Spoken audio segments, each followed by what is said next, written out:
شمسی توانائی کی فوٹوسنتھسس میں تبدیلی پودوں کی لائف لائن ہے۔ عملی طور پر تمام ایندھن جیسے گیس، تیل اور کوئلہ لاکھوں سال پہلے برقی مقناطیسی تابکاری کی وجہ سے شمسی توانائی کی محفوظ شکلیں ہیں، محفوظ کی ہوئی شکلیں ہیں۔ پچھلی صدی کے وسط سے شمسی توانائی کو فوٹو وولٹیک آلات کے ذریعے براہ راست بجلی میں تبدیل کیا جا رہا ہے، جبکہ فوٹو تھرمل ڈیوائسز کا استعمال سورج کی روشنی سے بھاپ پیدا کر کے جنریٹروں کو چلانے کے کام آتا ہے، جس سے کئی مقاصد حاصل کیے جاتے ہیں۔ اسی طرح سورج کی طرف سے زمین پر جاری ہونے والی توانائی کی مقدار اس قدر مناسب ہے کہ ہائیڈرولوجیکل سائیکل مؤثر ترین طریقے سے کام کرتا آ رہا ہے۔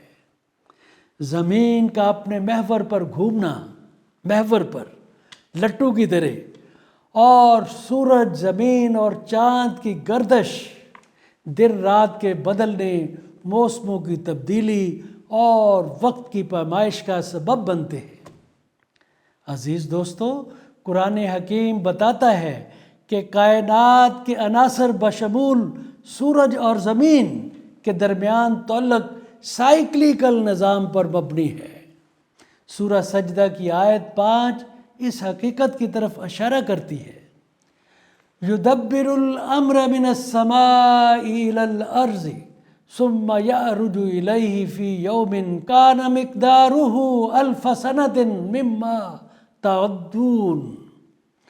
وہ آسمان سے زمین کی طرف ہر ایک معاملے کو ترتیب دیتا ہے، پھر وہ ایک دن میں اس کی طرف چڑھ جائے گا، واپس لوٹ جائے گا، جس ایک دن کی حد 1000 سال ہے جنہیں تم شمار کرتے ہو۔ اس طرح قرآن حکیم میں سورہ المومنین کی آیت 18 میں پانی کے اترنے اور سورہ الحدید کی آیت 25 میں لوہے کے اترنے کا ذکر کیا ہے۔ کئی آیات ہیں جو ہائیڈرو سائیکلنگ نظام اور زمینی زندگی پر اس کے اثرات کو بیان کرتی ہیں۔ ان میں سے کچھ کے حوالہ جات سکرین پر دکھائے گئے ہیں، نوٹ فرما لیجیے۔ عزیز دوستو، کچھ عرصہ قبل سائنس نے دریافت کیا ہے کہ زمین کی فضا میں 7 پرتیں ہیں، یعنی تہیں ہیں، لیئرز ہیں، جو سائیکلیکل سسٹمز کے آپریشنز میں اہم کردار ادا کرتی ہیں، اور یہ زمین کو خلا میں گھومنے والے مختلف عناصر کے تباہ کن حملوں کے خلاف حفاظتی چھت فراہم کرتی ہیں۔ ان تہوں کو ٹروپوسفیئر، اسٹریٹوسفیئر، میسوسفیئر، تھرموسفیئر، ایکسپوسفیئر، آئونوسفیئر اور میگنیٹوسفیئر کا نام دیا گیا ہے۔ ٹروپوسفیئر زمین کی سطح سے پانی کو بخارات بن کر نکلنے میں مدد کرتی ہے، یعنی زمین سے آبی بخارات ٹروپوسفیئر کی طرف جاتے ہیں تاکہ آسمان میں گاڑھے ہو کر، کنڈنس ہو کر بارش کے طور پر زمین کی طرف واپس آ جائے۔ دس از ری سائیکلنگ۔ یہ ہائیڈرو ری سائیکلنگ سسٹم زندگی کو برقرار رکھنے کے لیے پوری زمین میں پانی کی تقسیم میں مدد کرتا ہے۔ آئونوسفیئر زمین سے دنیا کے مختلف حصوں میں نشر ہونے والی ریڈیو لہروں کو اٹھا کر بلندیوں سے واپس موڑتی ہے اور طویل فاصلے تک وائرلیس مواصلات، ریڈیو اور ٹیلی ویژن کے نشریاتی نظام کو ممکن بناتی ہے۔ اوزون کی تہ خلا سے آنے والے نقصان دہ تابکاری اور الٹرا وائلٹ روشنی کو منعکس کرتی ہے، واپس پھینکتی ہے اور انہیں دوبارہ خلا میں موڑ دیتی ہے۔ میگنیٹوسفیئر سورج اور دیگر ستاروں سے خارج ہونے والے نقصان دہ تابکاری ذرات کو زمین تک پہنچنے سے پہلے خلا میں واپس کر دیتی ہے۔ فضا، ایٹماسفیئر خلا سے آنے والے، یعنی سپیس سے آنے والے بہت سے میٹیورز کو تباہ کر کے زمین کی حفاظت کرتی ہے، اور زمین میں صرف انہی روشنی کی شعاؤں کو داخل ہونے کی اجازت دیتی ہے جو پودوں کے فوٹو سنتھسس اور زندگی کی بقا کے لیے ضروری ہے۔ اس کے علاوہ فضا زمین کو خلا کی منجمد سردی سے بھی بچاتی ہے، فضا کی منجمد سردی سے بچاتی ہے، جو کہ تقریباً -270 ڈگری سیلسیس ہوتا ہے۔ اندازہ کیجئے، یعنی 0 فریزنگ پوائنٹ سے 270 مزید نیچے۔ اب اگر ہم قرآن حکیم کی آیات پر غور و فکر کریں تو ہمیں معلوم ہوگا کہ یہ حقائق صدیوں پہلے بڑی وضاحت سے بیان ہو چکے ہیں۔ عزیز دوستو، قرآن حکیم نے آسمان کی تقسیم کو 7 تہوں میں بیان کیا ہے، جنہیں کئی قرآنی علماء نے فضا کے 7 تہوں سے تعبیر کیا ہے۔ فضا، ایٹماسفیئر، اور اس لحاظ سے فضا کی یہ تہیں، لیئرز، زمین کے حفاظتی اور سائیکلیکل نظامات کا حصہ ہے۔ اس موضوع پر قرآن کی متعدد آیات میں سے میں نے آج کی گفتگو کے لیے 7 آیات منتخب کی ہیں جو اسکرین پر دکھائی گئی ہیں۔ ان آیات سے ہم 6 اہم معلومات اخذ کر سکتے ہیں جن کا مشاہدہ سائنس نے ابھی زمانہ حال ہی میں کیا ہے، اور ان کے شواہد پر اعداد و شمار بھی مرتب کیے ہیں۔ 1، قرآن حکیم نے بتایا ہے کہ فضا زمین کے گرد 7 الگ الگ تہیں رکھتی ہے۔ 2، قرآن نے ہائیڈرو ری سائیکلنگ سسٹم کے کام کرنے کا انکشاف کیا ہے، اور یہ بھی انکشاف کیا ہے کہ یہ سسٹم زندگی کو برقرار رکھنے کے لیے زمین پر پانی کی تقسیم کو کیسے یقینی بناتا ہے۔ پانی اور سورج کی روشنی ایک ساتھ مل کر پودوں کی زندگی کو برقرار رکھنے کے لیے فوٹو سنتھسس کا سبب بنتے ہیں۔ حیرت انگیز طور پر پودے کے فضلے کے طور پر خارج ہونے والی آکسیجن پر انسان کی زندگی قائم ہے، انسان کی زندگی قائم ہے، اور پودا انسان کے فضلے کے طور پر خارج ہونے والی کاربن ڈائی آکسائڈ پر زندہ رہتا ہے۔ یعنی پودا جو سانس لے کے آکسیجن کو باہر پھینکتا ہے وہ انسان کی خوراک ہے۔ انسان سانس کے بعد جو گندی سانس کو باہر نکالتا ہے کاربن ڈائی آکسائڈ، وہ پودے کی خوراک ہے۔ نمبر 3، قرآن حکیم نے یہ بھی انکشاف کیا ہے کہ فضا کی ہر تہہ کا اپنا مخصوص کردار اور متعین قوانین ہیں۔ سورہ فصلات کی آیت 12 میں بیان ہے، اور اس نے ہر آسمان میں اس کا قانون وحی کر دیا ہے۔ کس کا؟ اس لیئر کا، اس تہہ کا۔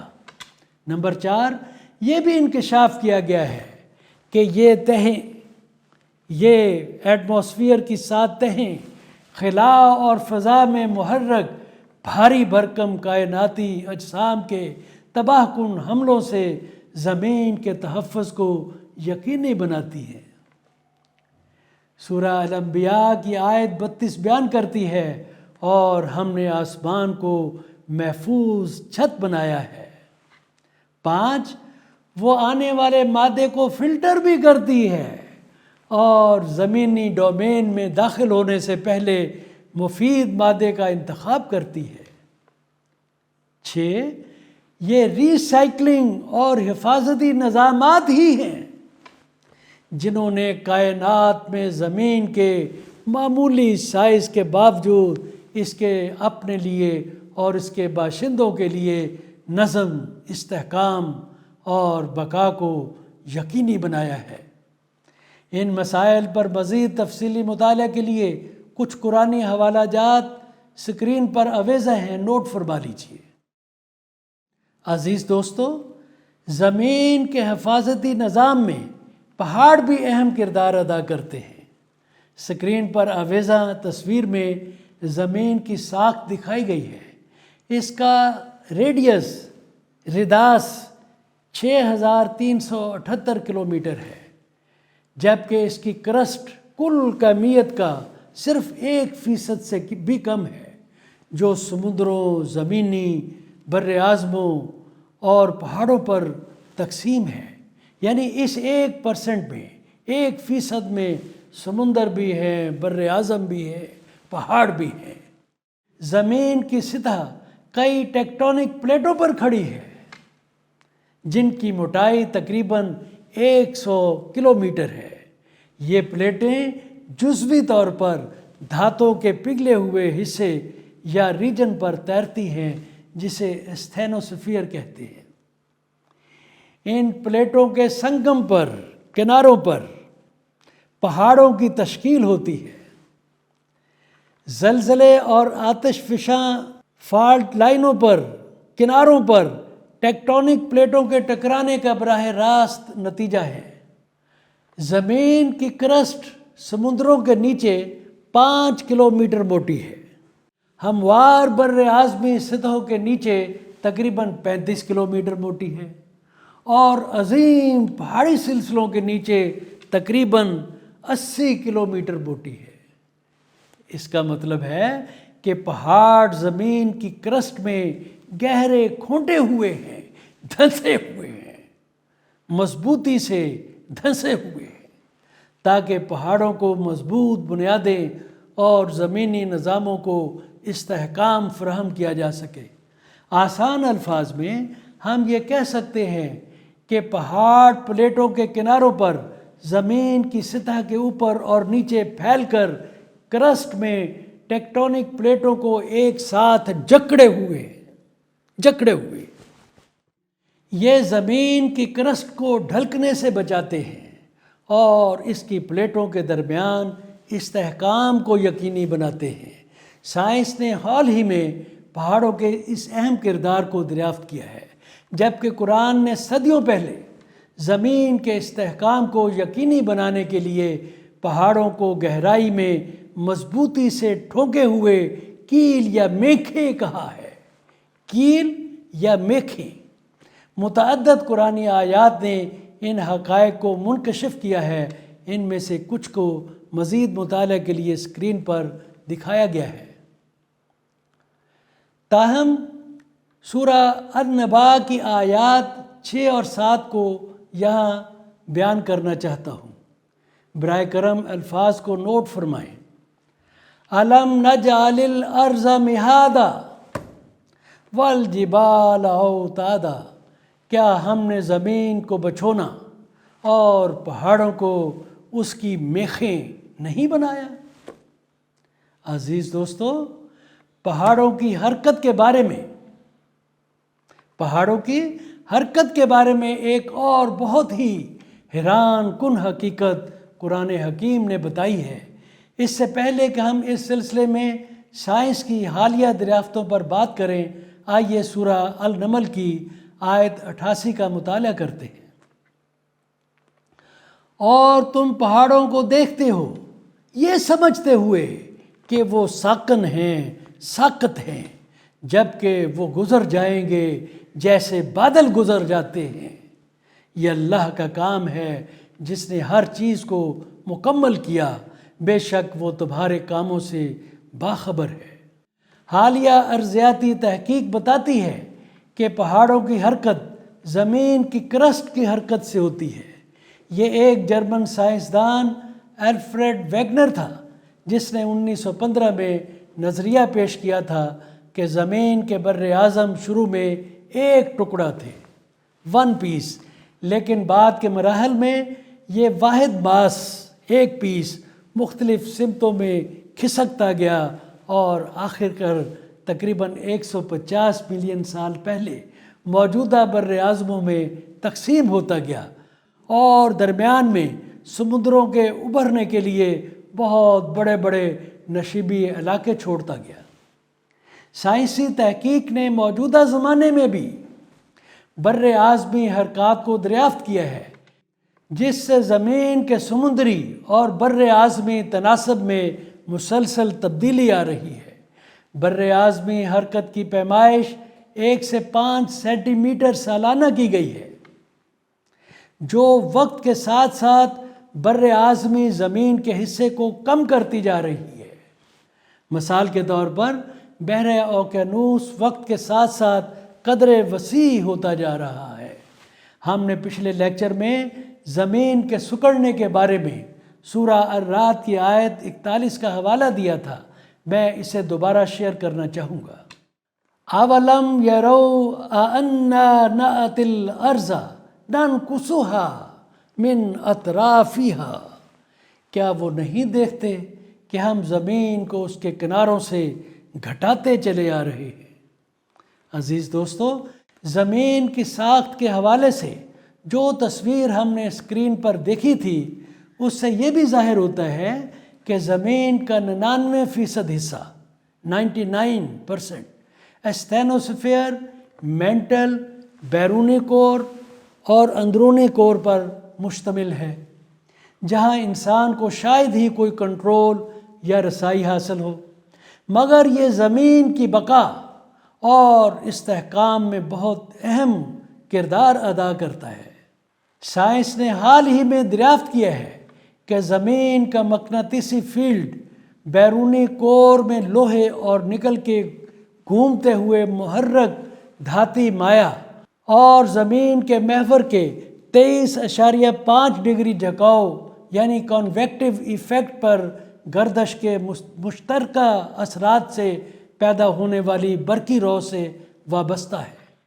زمین کا یہ مقناطیسی فیلڈ زمین سے ہزاروں کلومیٹر اوپر میگنیٹوسفیئر کو قائم کرتا ہے، جسے وان ایلن بیلٹس بھی کہا جاتا ہے۔ یہ زمین کو آسمانی اجسام، نقصان دہ کائناتی شعاعوں اور ذرات سے بچانے کے لیے ڈھال یا حفاظتی چھت کا کام کرتا ہے، شیلڈ یا سیلنگ۔ عزیز دوستو، ذرا غور فرمائیے، لمحہ فکریہ ہے۔ اگر یہ حفاظتی ڈھال یا حفاظتی چھت نہ ہوتی تو زمین سورج کے آتشی دھماکوں، جن کو انگلش میں سن برسٹ کہتے ہیں، اس طرح کی آفات سے کیسے محفوظ رہ سکتی تھی؟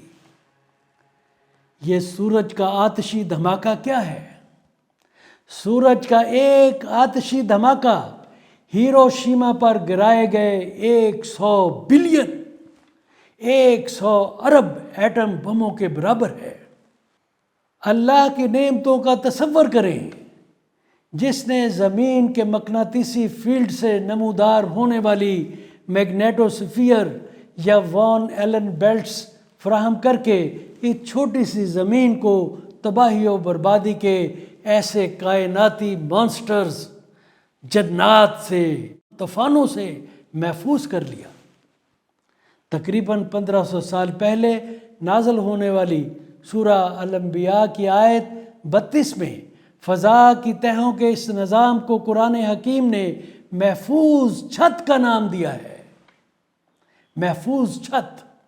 آیت کے الفاظ پر غور فرمائیے۔ وَجَعَلْنَا السَّمَاءَ سَقْفًا مَحْفُوظًا وَهُمْ عَنْ آيَاتِهَا مُعْرِضُونَ، اور ہم نے آسمان کو محفوظ چھت بنایا، مگر وہ اس کی نشانیوں سے منہ پھیر رہے ہیں۔